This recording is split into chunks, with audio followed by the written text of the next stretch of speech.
In this video, I'll guide you through how to add a beneficiary to your Webull account.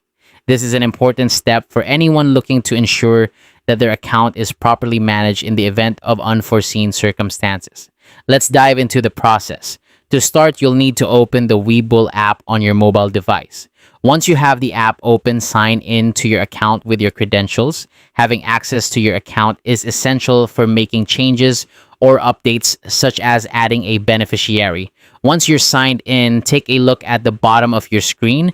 You'll notice a series of icons there.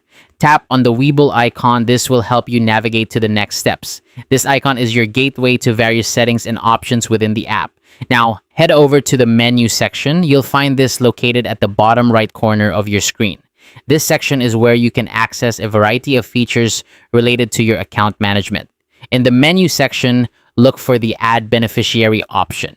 You might find it under Shortcuts or within the account settings. It's important to note that this feature is available only for specific account types, such as IRA accounts.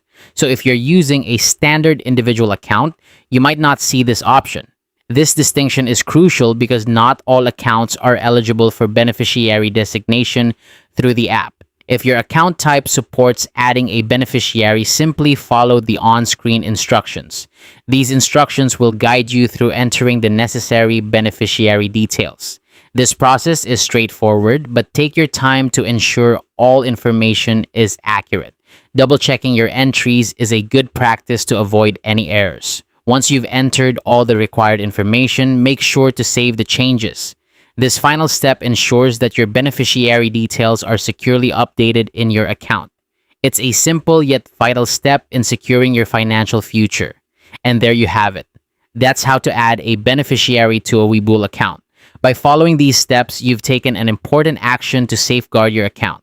Remember, managing your financial accounts responsibly is key to long-term financial health. Thanks for watching, and I hope this guide helped you understand the process better.